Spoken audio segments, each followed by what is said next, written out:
conversations with guests about things that most of us talk about all the time. And this is the summertime. And as we know, as we just talked about with Dr. Stovall and Dr. Robinson, it's important to do some investment into our kids. And Mike Banford's been here before, and you remember Mike's story, and he's now invested himself into helping our young people here around the community. And you and I were talking about the impact of social media on these kids. And I happen to know from talking to people in law enforcement, a lot of fights that happen in our community start on social media. The street racing thing that's going on right now across the country, a lot of those start on social media. Man, how out of control is it right now with these kids and social media?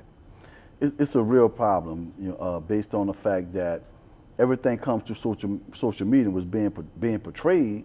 A lot of these kids can't separate that from what's real life. And they begin to act those things out because they're seeing these examples that have been set before them. They think this is the way to go. And this is how all this beef is getting started, and these kids are killing each other and hurting each other and being disrespectful towards their parents and going to jail and everything. So it is a serious problem within the community. You know, for people who don't know, let's tell people a little bit about your background and some of the work that you're doing right now and this curriculum you're trying to get off the ground. Okay, with the village, that's my baby. I love it. And what I love so most about is that a kid could want to be a football player, a doctor, a lawyer, a judge, or what have you. Well, what the village is about is putting them in that atmosphere. Why they can't be with a judge for a day?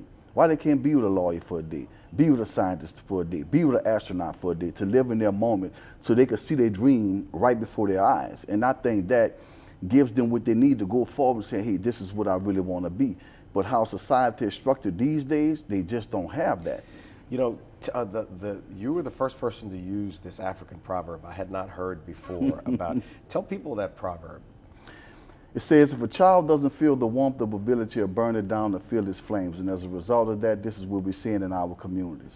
It's crazy to me that just a couple of weeks ago, or just really last week, we saw the father of assassinated police officer Montrell Jackson beaten to death outside of a convenience store on North Foster. Got to do something to invest in these kids. If you had to give advice to leaders right now about some of what we should be thinking about this summer, what would it be?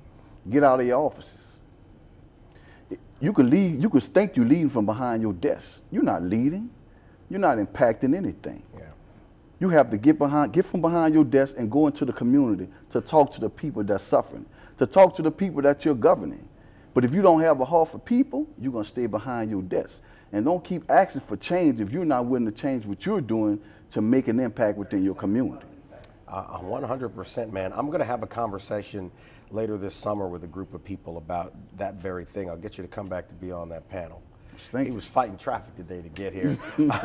All right, next week, volunteers in public schools will be here to talk about what they've got coming up in the next school year. A rock star at Capitol High School, and two young ladies who are actresses who are very, very much so going to change your world. They'll be on the set next week. Y'all have a great weekend. Go Tigers.